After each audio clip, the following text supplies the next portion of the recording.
sempre por meio e privilegiando o diálogo, que é a nossa crença, né? Que diálogo é a base de tudo. Nosso Com lema. diálogo a gente resolve Crença tudo. não. Ué, Eu... não, a gente tem que Crença botar que virou isso. lema. É crença que virou É, lema.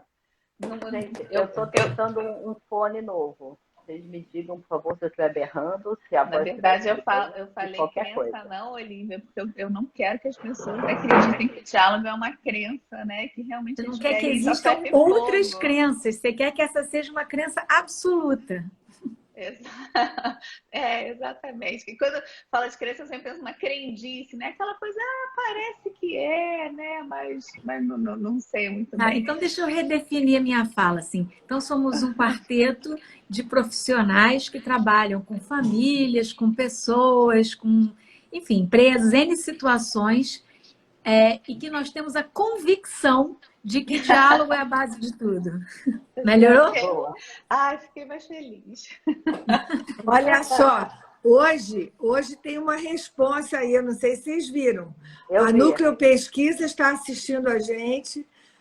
Eu estou acreditando que é a Isa, que eu acho que o Moisés não vai dar essa canja toda para a gente. Mas a gente vai convidar o Moisés um dia para vir aqui nos dar essa honra, né? Isa, avisa aí se é você ou não, então. Quem Está é? feito o convite aqui ao vivo. Agora a gente vai disputar quem de nós vai ficar de fora para dar o lugar para o Moisés. Deixa eu falar uma coisa para vocês. Eu estou ouvindo vocês aqui e eu acho que essa crença, né, que a gente acredita que é através do diálogo, é porque, de alguma maneira, não fomos ser profissionais que lidam com conflito, que lidam com tentativa de resolução de conflito, seja da forma formal, legal, seja da forma financeira, seja da forma emocional, à toa, né? A gente está nesse lugar pela nossa história, pelas nossas lentes, pelos nossos antepassados que estão guiando aqui as nossas lentes para ver se a gente consegue distribuir um pouco, compartilhar essa visão, ajudando as pessoas a conseguirem resolver as questões do cotidiano, as questões dos impasses que acontecem ao longo do ciclo da vida das pessoas, das famílias, de uma forma funcional, de uma forma produtiva. E, num certo sentido, não sei se é popularizando uma palavra boa, mas assim, tentando falar português, tentando não falar advoguês, nem terapês, nem financês, para as pessoas. Bebel fez uma cara agora, Não, para não, as não, você não é pessoas popularizando. poderem. Espera aí, deixa eu acabar, Bel. Para as pessoas conseguirem ir incorporando essa cultura de entender e se auto-implicar nos processos no cotidiano, nas questões do dia a dia. E a gente, hoje, especialmente, a gente está fazendo uma linha agora importante, focando no divórcio. Fala aí, Bel. Não, estou tentando encontrar a palavra.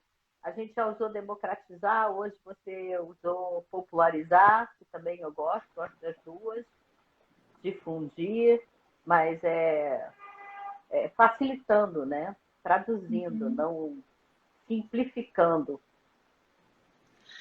Gente, antes da gente então começar o nosso papo aqui a falar sobre vou me separar e agora, eu queria pedir para o nosso público que está assistindo curtir, encaminhar para pessoas que possam estar passando por algo, né, parecido, similar, ou que já está passando, ou que vai passar, porque eu acho que aqui vão sair coisas muito importantes e muito válidas que eu tenho certeza que quem já passou por esse processo é, se ao final vai falar, putz, se eu soubesse disso antes, né? Acho que as coisas poderiam ter sido diferentes.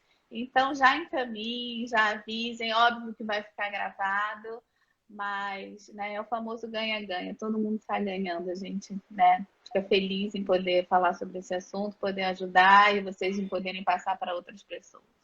Então, queria começar, né, fazendo esse pedido e coloquem suas perguntas. Podem começar a colocar perguntas.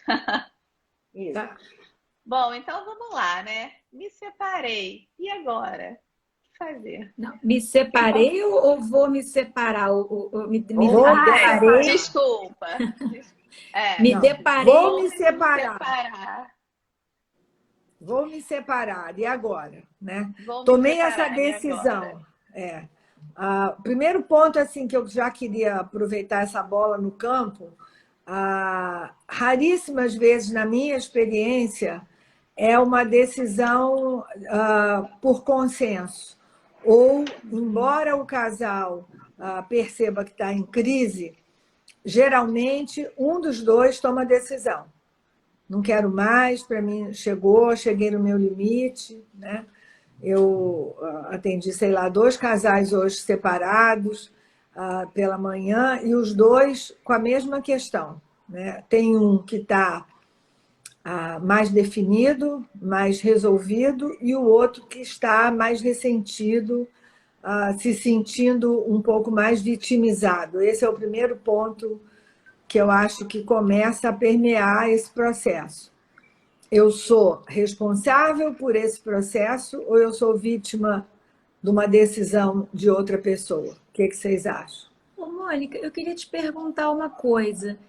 Faz, assim, que me veio agora, assim, pensando nisso. Ainda que, né, esteja ruim para os dois ou que o casamento já esteja em crise, é tão comum isso, né, de ter um porta-voz, como você falou, aquele que vai anunciar, que vai, por algum motivo, botar para fora, né, esses sintomas que já não está bom, e que é o que né, acaba, né? O que fala, vamos terminar, acabou o casamento, quero me separar. Faz parte da dinâmica ter uma suposta vítima, eu sei que não é essa palavra, mas ter alguém que, né, ainda que lá no íntimo tenha consciência de que o casamento estava ruim, que jogo é esse que a gente faz, né, de ter alguém meio que impulsiona esse movimento e alguém que faz um movimento de segurar ou de, sabe... Por que isso é tão comum, né? Assim, Porque eu acho, Olivia... Tem alguma dinâmica psicológica, assim, sei lá. Não.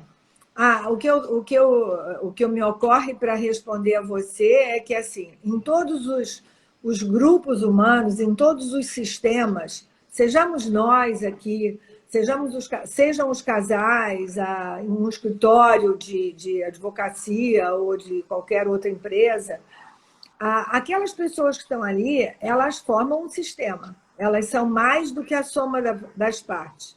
Elas interagem e elas têm uma responsabilidade naquela dinâmica dentro daquele grupo. Então, se o grupo é funcional, não é só por sua causa, por minha causa, por causa da Bebel, por causa da Patrícia. A gente consegue, enquanto equipe, e dentro de uma equipe, nós temos diferentes funções, né? Vocês colocaram antes quem vai chamar a base.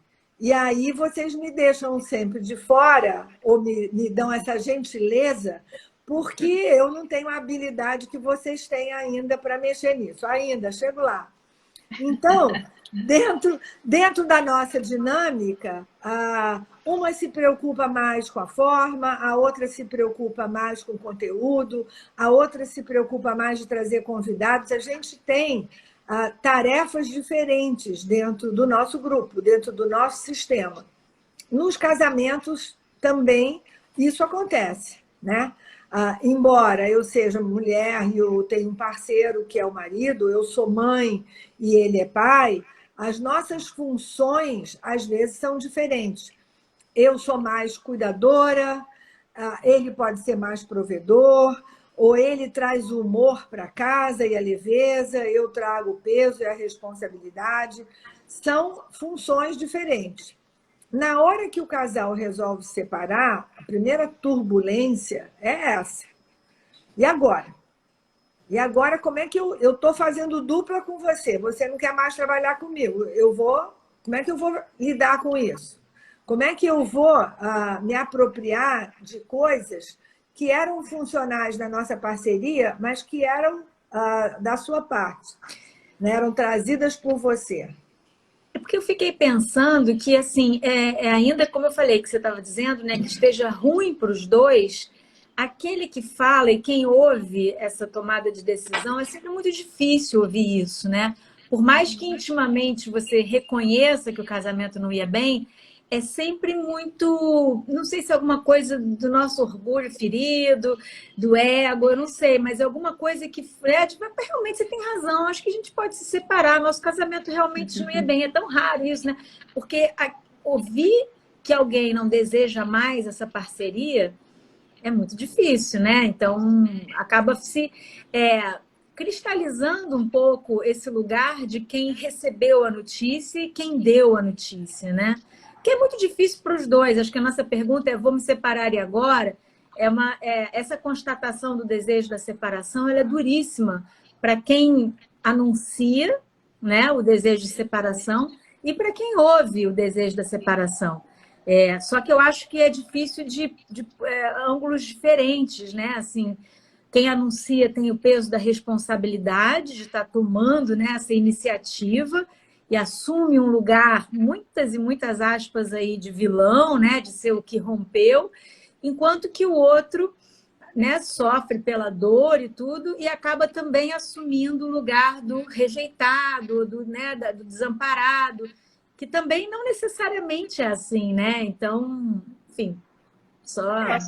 Posso complementar? Vai, Paty. No que a Mônica falou, que faz todo sentido, aí você me corrige, tá, Mônica? Na minha complementação. Eu penso que também é uma equação muito difícil, Olivia, você combinar as histórias de vida, né? O que cada um traz como crença de cada família, né? Um sabe que tá ruim, mas meus pais foram casados para a vida inteira, eu não casei para me separar. E num outro que, sei lá, teve um casal de pais separados e funcionou de uma outra forma, e aquilo, apesar de dolorido, não é tão difícil, então ele consegue trazer isso, visualizar isso mais fácil, não entra em negação. Então, equalizar duas pessoas com famílias de origens, com essas questões, né, de casamento e tal, parecidas naquele momento que estão os dois juntos, também eu acho que dificulta esse lugar de os dois estarem no mesmo lugar ao mesmo tempo. Faz sentido, Mônica? Faz. Nunca estão, e o que você está dizendo é assim, cada um traz diferentes recursos das suas famílias de origem. Cada um entrou naquele casamento num determinado papel, num lugar. E, na hora que se quebra essa parceria, você sente perda, sente medo, sente a sensação de que você não vai conseguir continuar, porque você já se equilibrou. A gente não pode esquecer que a gente sabe, a gente acredita na visão sistêmica, na visão de mão dupla, na visão de corresponsabilidade, mas o mundo ainda tem uma leitura muito linear. Quando você estava falando, Olivia, eu não sei nem se você se deu conta, mas você estava falando como se cada um tivesse um lugar isolado e não relacionado ao outro. Porque se você é vítima, você entrou nesse lugar e alguém também te deixou entrar nesse lugar. E mais, e na linha da sua família de origem, que está acima de você, talvez ou você aprendeu com alguém usar esse lugar, ou você tinha esse lugar. Então, assim, se você se responsabiliza, e pelo menos no seu percentual, a sua possibilidade de sair daquele momento, seja você que decidiu a separação, seja o seu par que decidiu, já começa de um lugar melhor. Então, para a gente entrar assim, já no desenvolvimento do processo, resolvi me separar. E agora? O que eu tenho de responsabilidade nesse processo? O que eu posso compartilhar com o meu par e ajudar ele a dividir comigo também esse processo, cuidando de mim e cuidando dele. Então, a primeira pílula que resolvi me separar e agora, eu tenho uma parcela de responsabilidade, não estou me separando porque você é péssimo, não estou me separando porque você não toma café comigo de manhã, não estou culpando o outro da separação, estou me auto-implicando nesse processo. Não estou me separando porque acho que a nossa parceria não está funcionando mais. E eu tenho uma responsabilidade nisso. Posso trazer uma coisa aqui? É que às vezes a gente fala como se fosse tudo muito simples assim, né? Que o problema é que a gente está se separando, esse exemplo que você deu, por exemplo, do café da manhã, mas às vezes a gente está se separando por coisas sérias, por traições financeiras, traições emocionais, sexuais, por violências, né? Por relacionamentos tóxicos. Eu só estou querendo trazer um pouco que, mesmo nessas situações, a gente pode não se colocar no papel de vítima nem no papel de algoz. E a gente pode convidar o outro, mesmo nessas situações, a também assumir um papel de corresponsável pelaquela construção por aquele cenário. Perfeito, Bebel. Que às vezes parece meio fácil, né? Mas não é. Não, eu acho, só complementando a sua fala, às vezes a traição ou qualquer outro ato mais violento num processo, num casal, o ato é daquele que fez, né? A traição é uma questão que é imperdoável. Eu magoei você, eu enfiei o dedo no seu olho, eu abandonei você, eu não fui leal com você, eu fiz o ato. Agora, o que ajuda também a você a entender a minha atitude é em que lugar eu estava que eu não percebi, por exemplo, que o nosso casamento estava desinvestido. Em que lugar eu estava que eu só olhei para os meus filhos e estava adorando a minha casa e a minha família e eu não queria nem incluir você nesse processo e não consegui também que você se incluísse. O outro também tem a parcela dele. Então, é esse o ponto. O ato de trair, que leva a uma separação, e a gente já falou aqui outras vezes, é individual. Mas o que leva à disfuncionalidade daquele casamento e aquele ato agressivo ao outro é dos dois. E, Mônica, quando a gente fala isso dentro do consultório para um casal, é difícil, né? Explicar. Eu já levei esporro. Tipo, como assim? Você está falando que então que a culpa é minha, que ele me traiu? Eu acho que aí, Patrícia, cabe a nós, advogados, financeiros e profissionais, entender que a gente já está nessa estrada há muito tempo, que a gente está familiarizado há muito tempo.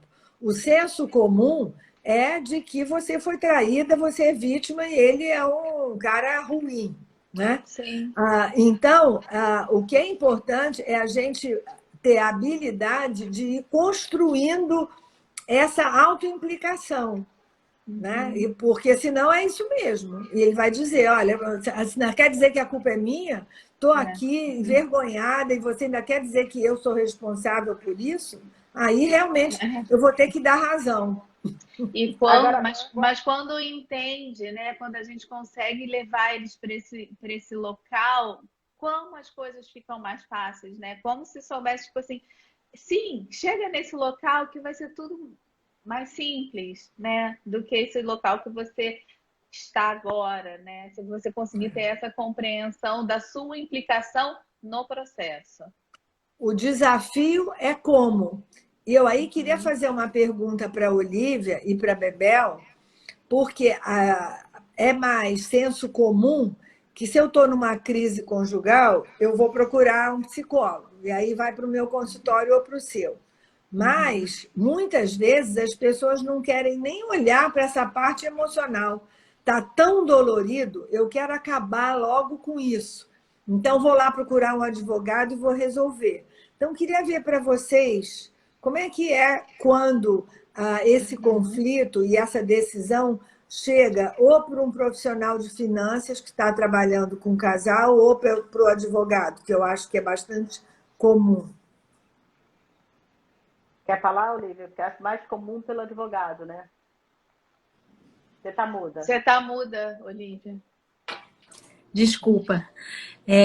Sim, acho que muito comum algumas pessoas, quando estão, né, se deparando com esse desejo, né, ou percebendo no outro, ou estão, né, prestes a começar um processo de separação, estarem muito perdidas, muito assustadas, com muito medo e sem ideia, né? Sem conseguir enxergar um palmo adiante, né, do nariz, assim.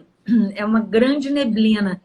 E eu acho que vem procurar o advogado de família, para começar a mapear esse terreno, né? Para entender algumas questões básicas de como é que fica em relação aos filhos, né? Como é que vai ser a convivência, que são as mais diversas situações, né? Às vezes o casal está se separando com um bebezinho, com uma criança pequena, que ainda precisa de muita assistência, né? E aí existem inseguranças e aquela divisão. Então, assim, as pessoas realmente... como é que fica a manutenção financeira, que acho que o Bebel vai falar, mas sem conseguir ter a menor perspectiva, assim, sem conseguir visualizar um futuro próximo. Eu acho que essa que é a sensação de quem está iniciando um processo de divórcio e procura o advogado, para poder começar a mapear, e o que pauta é o medo, né? O medo, as perdas, o medo de não ter o dinheiro, o medo de perder o convívio com os filhos, né? E o estigma também que ainda existe em torno do divórcio, da separação, como algo que fracassou, né? Então né, vem com essa carga muito pesada de fracasso, ainda que tenha sido uma história feliz, né? Que tenha durado um certo tempo, não importa quanto, mas que tenha sido feliz.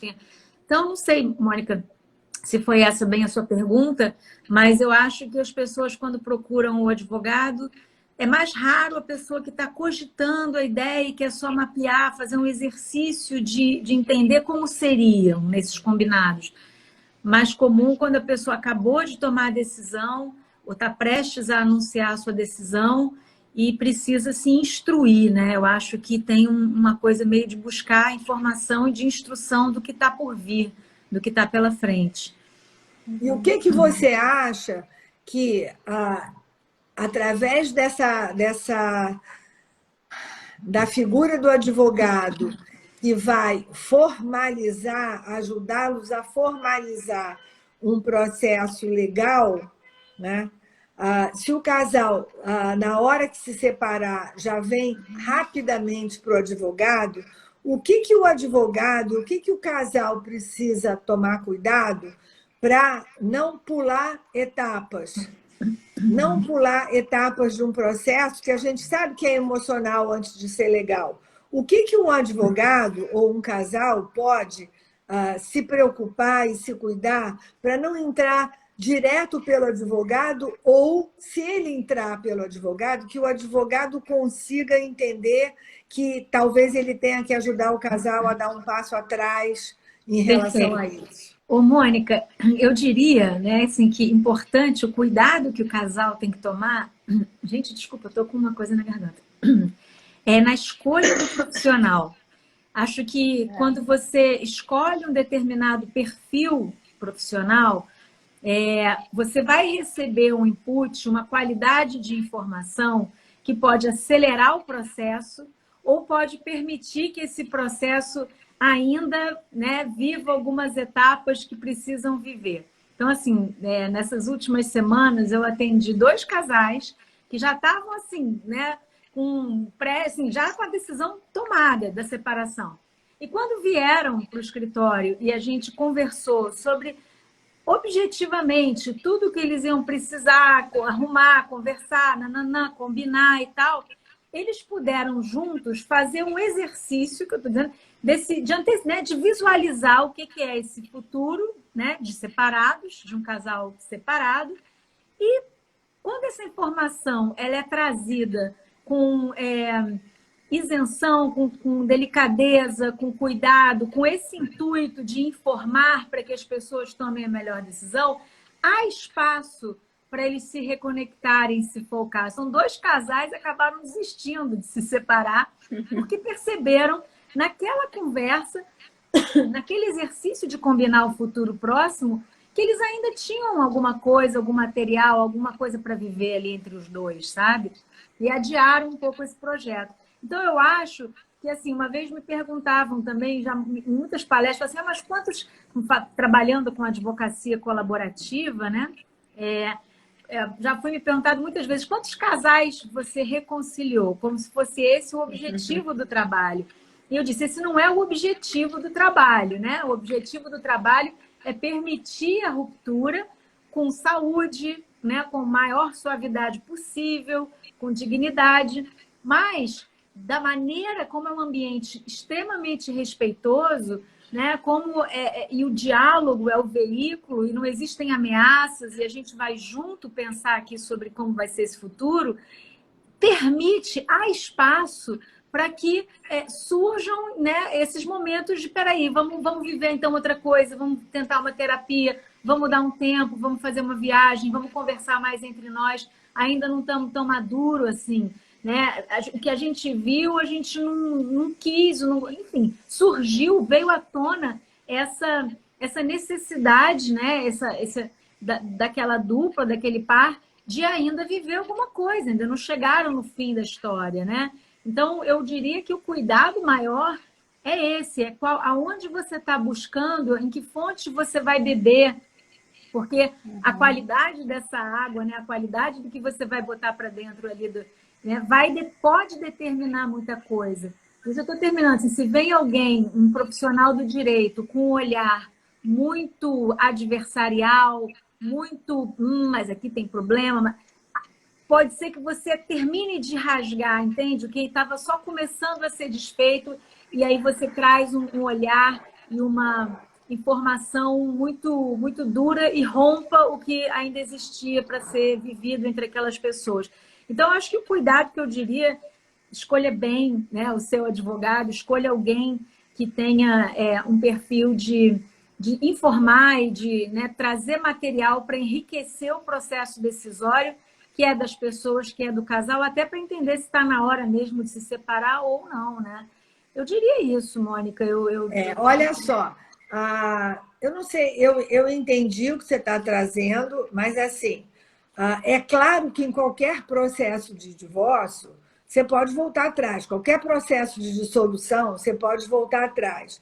Mas eu fiquei com uma frase sua que eu discordo um pouco, que o advogado pode terminar de rasgar, né?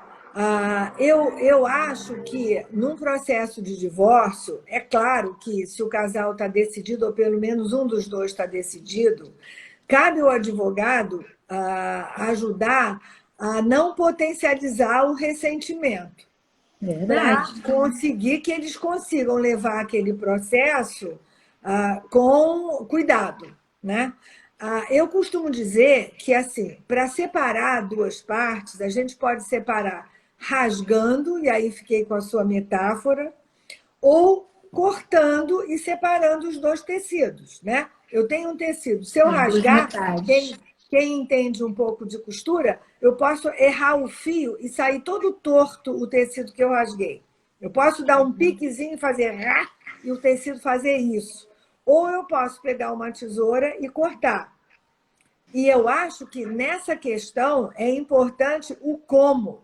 Eu acho que se o advogado consegue entender e ajudar o casal a entender essa corresponsabilidade e pensar no futuro dessa relação como casal separados, como você até falou isso, uma visão prospectiva de como eles querem estar em 2 anos ou 3, é um ponto importante para poder separar esse tecido sem rasgar, sem um pedaço ficar maior do que o outro, sem um pedaço ficar mais imbricado ou torcido do que o outro. Então, acho que o cuidado nessa hora é entender isso. Mas eu não sei aonde a gente discordou, porque eu quis dizer exatamente isso.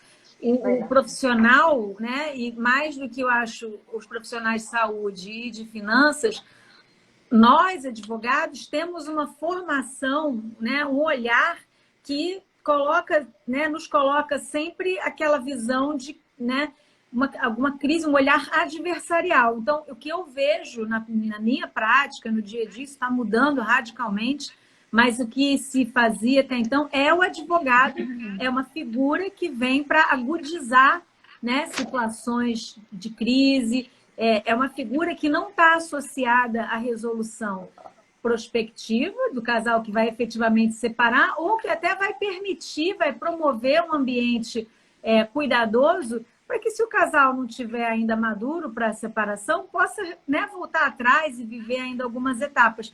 O advogado, acho que ele tem especial responsabilidade nisso. E, tradicionalmente, o que vínhamos fazendo é rasgar o tecido e não permitir que ele seja cuidadosamente dividido em duas metades inteiras. E, sabe, infelizmente. Gente, deixa eu perguntar uma coisa. Eu estou entendendo, Olivia e Mônica, que, na verdade, a gente tem que se preocupar com o perfil dos profissionais que nós vamos procurar na hora. Ou seja, se a gente tiver que dar um conselho, preocupe-se com o perfil dos profissionais que vocês vão buscar. Procurem pessoas que respeitem você, seu ex-parceiro, parceira, a relação que vocês tiveram e que queira construir um futuro maduro para vocês. Então, é essa escolha que é importante. Isso. Bel, desculpa, só para complementar, sabe só por quê, gente? As pessoas, elas têm medo de procurar o advogado. Quantas vezes eu escuto quando chega pessoas, evitei, não queria estar... E quando eu vi que eu vim no advogado, e o advogado é um aliado, ele está aqui para ajudar a resolver bem. Mas a figura, a ideia, a imagem, o que se faz é essa, né? É de alguma coisa que vem para piorar a situação e não para resolver. Desculpa. Vai lá, Patrícia. Só também de novo, faz só um segundo. Aqui é réplica, tréplica, a gente tem que ter o direito de resposta. Direito de resposta. Eu estava mais quietinha, uma outra coisa é que se você entrar num advogado e o advogado te oferecer uma coisa que não está de acordo com os seus valores, meia volta, vou ver, vai embora. Né? Eu tenho uma amiga que foi isso. Ela chegou no advogado, o advogado deu conselhos para ela e o ex-marido dela nunca ia perdoar ela na vida. Ela disse assim, eu não quero começar por aí. Pois é, Bel, mas antes de eu voltar, porque eu quero falar, aí eu vou fazer minha tréplica aí. Tem pessoas que estão tão, né, avoadas ou que não tem, às vezes, nenhuma autocrítica para isso, né? Então, vão chegar...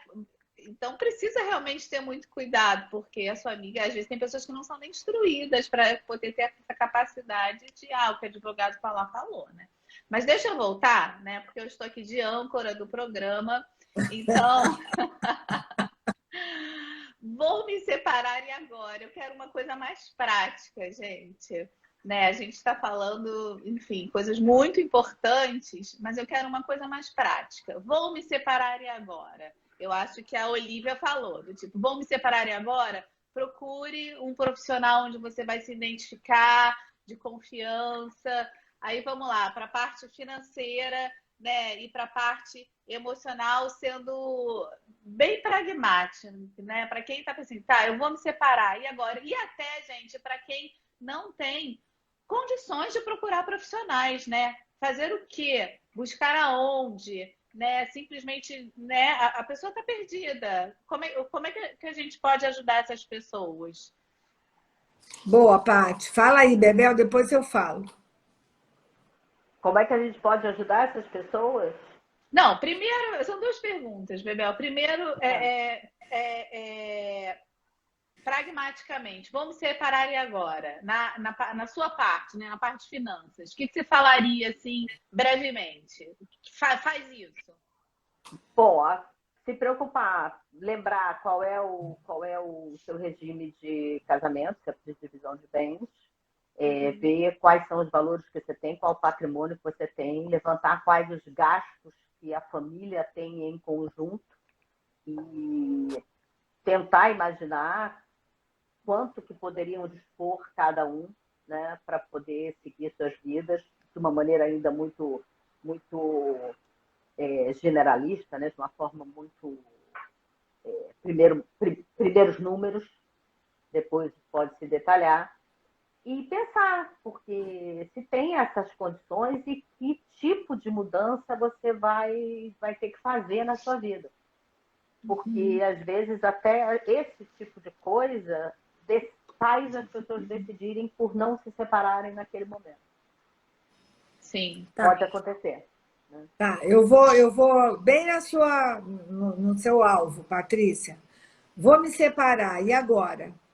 Agora, primeira coisa que eu vou pensar é por que eu decidi me separar, qual é a minha questão nesse processo, o que eu posso, na hora que eu for cuidar do meu parceiro, entender que eu não preciso denegrir a imagem dele, desqualificar o nosso casamento para dizer que eu vou sair. Primeiro ponto. Então, me auto-implicar nesse processo e entender que ele precisa de um tempo para poder digerir essa informação, que mesmo que inconsciente ele se dê conta de que o processo de casamento está ruim, ele não estava pensando nessa decisão ainda. Então, e se a decisão não for sua? Se a decisão não for sua, não, procure ver qual é a sua parcela nessa história. Por que isso aconteceu com a gente? O que eu colaborei para isso acontecer? Qualquer movimento de protagonismo, de se responsabilizar, te dá potência, te dá o que fazer. A vítima fica deitada e alguém carrega. O protagonismo te dá um tecido, um tônus, para você poder até falar da sua dor. Mas poder falar da sua dor falando de você, não precisando acusar o outro. Entendendo que aquilo está acontecendo com o outro e que você quer, preservando tudo que você viveu, os filhos que vocês tiveram, o que foi bom na sua relação, não foi perdido. Simplesmente terminou. As coisas terminam na vida. E a gente tem que poder entender por que para o outro aquilo não está valendo a pena investir. E aí, não entrar nem numa vitimização, nem numa acusação, se a decisão não for sua. Tá. Agora eu vou fazer... Perfeito, Mônica. Eu vou fazer as minhas considerações. Primeira coisa que eu falaria, bom, neste momento, primeiro, vou me separar e agora protejam seus filhos, caso vocês os tenham, né? Não coloquem eles no meio disso tudo. Para mim, né, para quem tem filho, é a primeira coisa que tem que estar muito clara, né, dentro do casal, né? E se o outro estiver fazendo alguma coisa, você conseguir trazer ele, puxar ele para a realidade, porque infelizmente acontece, não é porque o outro é mau, é porque, enfim, aquilo que a gente fala né, do momento sombrio. Então, é proteger os filhos, né, desse momento. E eu vou usar o meu, já virou bordão aqui, né? Nunca tome decisões definitivas em estados emocionais temporários. Então, né, nesse momento de definir qualquer coisa que, né, vai ser difícil, né, voltar, esperar essa emoção, porque no primeiro momento, né, vou me separar e agora, eu acho que ainda está no começo do que ainda pode virar uma coisa emocionalmente muito, né, intensa.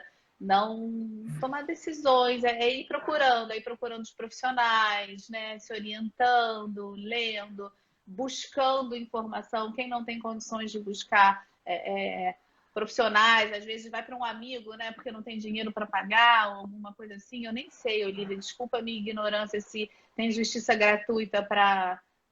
Fala. Para, né, defensoria... Você tá... Termina aí. Para isso também. E buscar, né? Hoje em dia a gente tem acesso à internet, hoje em dia a gente tem profissionais, hoje em dia a gente tem a base de diálogos para isso, né? E a gente vai ter muito mais informações, né, sobre isso, se você não puder ir diretamente, né, num profissional. Começar por um lugar da informação, né? Pessoas que já passaram sobre isso, profissionais que trabalham com isso e proteger os filhos. Perfeito. Eu digo a mesma coisa, na verdade, né, um pouco de cada do que vocês disseram, porque do lugar do direito, né, quais são os temas que envolvem uma separação? Filhos, responsabilidade pelos filhos, convivência com os filhos, manutenção financeira dos filhos, de si próprio, partilha do patrimônio, quer dizer, temas que envolvem parentalidade, emoção, finanças, né? O direito só permeia né, o que está no meio, que é o que vocês trazem. Hã? Organiza essa negociação. Organiza, Cada um traz desses pontos vai ser negociado. Exato. Você vê que o direito, na verdade, ele é o que vai dar o contorno para esse recheio que, né, não é jurídico. O recheio é emocional, né, relacional, parental, financeiro, mas o direito traz as regras, né, traz alguns formatos, traz aí algumas fronteiras, alguns limites. Então, eu digo a mesma coisa um pouco para cada uma de vocês, né?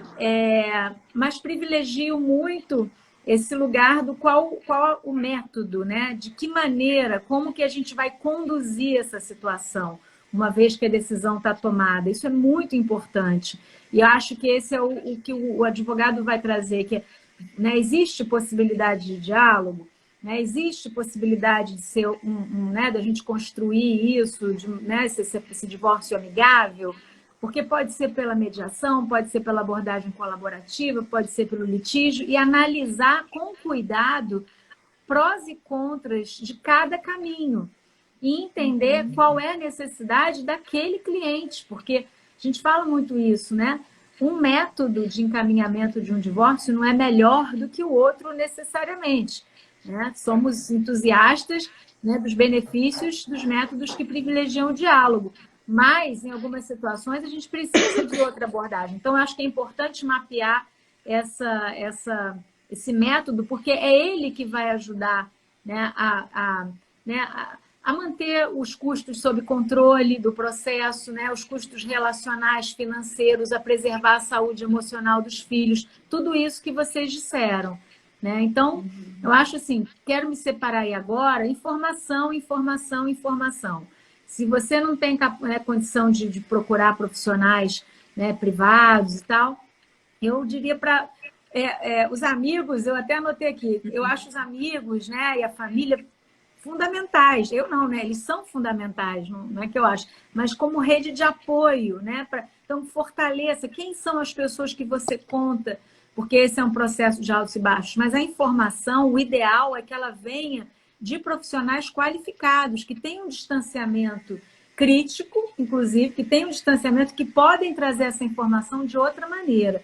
Então, entender que trocar experiência é legal, contar com o apoio dos amigos e da família é legal, é importante, mas não é a fonte primeira, eu acho que é, né, primordial de informação, né, técnica ali de como fazer as coisas.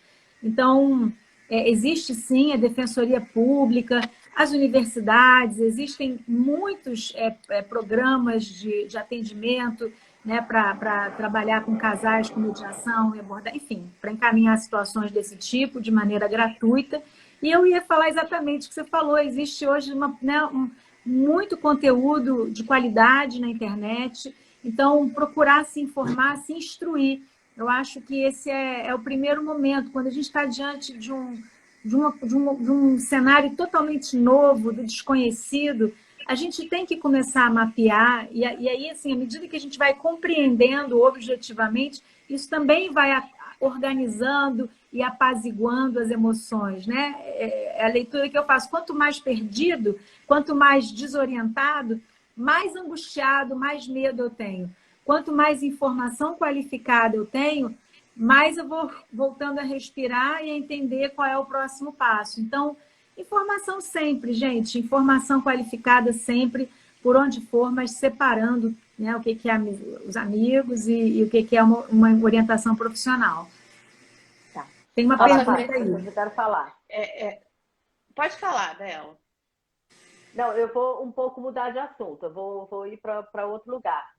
Eu vou dar uma amarrada, o que eu queria era entender que até agora as pessoas pensaram em como é que elas, ok, vou me separar. Vai conversar com o parceiro, vai amadurecer aquilo, vai perceber qual o lugar e qual o papel que cada um está ocupando naquele processo, né? Vai escolher profissionais que estejam de acordo com os seus valores, né? Vai proteger os filhos, cuidar dos filhos. E a gente falou da rede e me veio essa pergunta não, mas assim, E aí, eu vou comunicar aos meus filhos, eu vou comunicar aos meus pais, eu vou comunicar aos meus amigos. Como é que é essa comunicação? Porque eu lembrei das fases do divórcio que a Mônica trouxe para a gente anteriormente, né? Da afetiva, econômico-financeira, legal, social e emocional. Então, nós falamos aqui um pouco da legal, da afetiva, econômico-financeira, mas essa social está aí pairando ainda na nossa conversa. Acho que a gente precisa interessar ela um pouquinho também. Não, Bel, olha só. Não, primeiro eu queria complementar que uma coisa que é importante também, em tudo que você resumiu muito bem o que a gente já falou, é entender também que isso é um processo. O divórcio não começa na hora que a pessoa decide contar para o outro. Esse processo de separação já foi detonado em algum momento do casamento e ele não acaba na hora que eles se separam fisicamente. Então, é entender que esse é um processo, né? Eu estou aqui tomada de uma obra na minha casa, eu uso esse exemplo, é obra em casa. Tem uma hora que está à vontade de sair correndo, mas não adianta, é a sua casa, você tem que esperar as coisas voltarem para o lugar. Então, é um processo, é um verbo reflexivo, então precisam dos dois, e vai dar certo se os dois colaborarem, e é importante, embora seja uma decisão unilateral, muitas vezes pode ser, é um processo que os dois estão envolvidos, então eu acho que essa questão. E essas etapas que você está falando são etapas que vão acontecer ao longo do tempo. Depois que você comunicou, e eu acho que a gente pode fazer outras lives caminhando nessa direção do que vai acontecendo, depois que você comunicou, você tem que dar o tempo para o seu parceiro e para você mesmo começar a viver esse luto. Você tomou essa decisão. Tem um luto ali. Tem um luto de um projeto que não deu certo. E você vai ter no seu parceiro, e que vai ser ex-parceiro, alguém que está vivendo aquilo junto com você. Então, aproveita essa parceria no sentido de vamos desconstruir juntos, sem quebrar, sem destruir, mas desconstruindo, negociando, dialogando, conversando.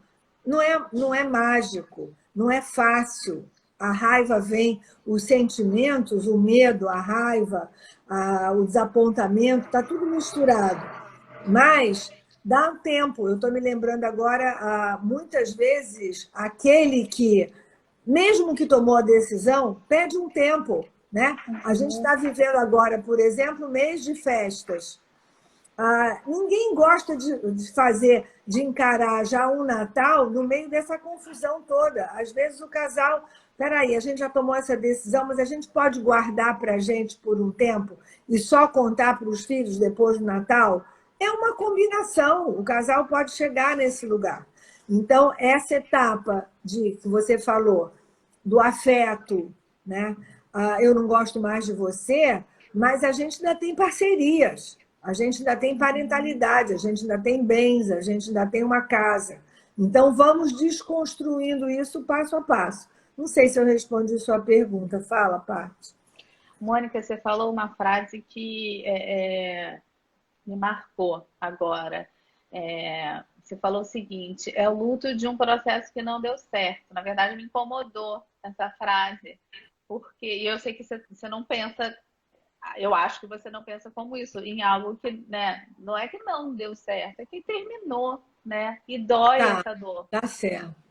Tá certo, tem razão, concordo com você. É o luto de um processo que acabou. É verdade. Tem razão. Tá. E outra coisa, vindo vocês falarem aqui, eu queria perguntar isso para a Olivia, eu acho. Quem conhece aqui a Brené Brown, ela tem, enfim, fala sobre o processo de vulnerabilidade e tal. Ela tem um podcast que foi até a Bebel que me mandou sobre os FFTs da vida, que é o Fucking First Time. Tudo que você passa pela primeira vez. E aí ela dá toda uma explicação. Tudo que você passa pela primeira vez sempre causa muita ansiedade, muito difícil, você comete muitos erros, porque é aquela sua primeira vez, né, naquilo. Geralmente, eu imagino, as pessoas se divorciam uma vez. Óbvio que tem pessoas que se divorciam uma, duas ou três vezes na vida. Será que num segundo divórcio, sabe, se a Olivia já viu isso, ou você, Mônica, eu ainda não passei por isso profissionalmente. Uma pessoa que está se divorciando pela segunda vez, ela passa por esse processo melhor, porque já passou por essas etapas, porque já buscou, porque já entendeu? Não necessariamente, eu vou só responder rápido. Se ela usou aquele primeiro processo como uma aprendizagem, ela passa melhor. Mas tem pessoas que batem com a cabeça na mesma parede várias vezes, né? Então. E o custo do reparo é sempre menor que o custo, é sempre maior que o custo da prevenção, né? E as pessoas não têm esse olhar. Eu já Coisas vi... até que são irreparáveis. Eu acho que alguns danos que são causados aos filhos durante o processo de separação, eles vão tentar reparar quando adultos, mas foi exatamente sobre isso que eu quis falar, Bebel. Eu não sei, eu acho que, né, as experiências anteriores podem trazer bons ensinamentos, podem trazer traumas e, enfim, eu não sei, eu acho que é muito particular isso, e cada história é uma história, né? Cada história é uma história, então é difícil, né? Os contextos que motivam uma separação são muito diferentes, então é difícil dizer, mas é claro, como tudo na vida, né? Quanto mais experiência, também vem, né, mais velhos, com mais estrada, a gente aprende alguma coisa, espera-se pelo menos. Mas eu queria responder aqui a Flávia Campos perguntou para a gente, quando a guarda, é possível negociar com o que dispõe a lei? Flávia, sim, é possível a gente negociar como é que vai se dar essa guarda, os limites, dentro dos limites legais, né? E eu acho que esse é o principal papel do advogado hoje, trazer esses limites, as balizas da lei, né, até onde pode, e dentro dessa baliza, o acordo é plástico. Então, se vamos tomar algumas medidas, algumas decisões de quem vai ficar responsável por o quê, dividir atribuições em relação aos cuidados com os filhos, ou dividir o tempo de uma maneira criativa, que às vezes não é usualmente adotado pelo Poder Judiciário, mas é dentro dos limites da lei, pode, cada família, até porque na prática as pessoas vão fazendo, vão experimentando e vai funcionar o que estiver funcionando ali para eles. Antigamente se discutia muito, não, uma semana com cada um filho é muito ruim para a criança, ela tem que ter um domicílio. Os juízes não davam, né? Os psicólogos eram contra, hoje isso já mudou. Então, assim, dentro do que diz a lei, se a criança, nesse exemplo, está com uma convivência significativa com o pai, com mãe, com a família extensa, né? Se ela está protegida, se aquele combinado atende o equilíbrio, né, e o melhor interesse da criança, dentro dessas premissas, ele é plástico para as pessoas negociarem e combinarem do jeito que for possível para elas, né? E, então, a gente tem que lidar com essa diversidade, né? Também dos estilos de vida e dos trabalhos. Então, sim, é possível negociar, gente. A lei, ela não é uma forma de biscoito, né? É importante falar isso, que vem para dizer como vai ser. Ela vem para trazer esses limites. E dentro desses limites vem a criatividade, a customização dos acordos, né? Dos combinados. A gente está terminando, faltam 5 minutinhos. Eu queria ler alguns comentários, né?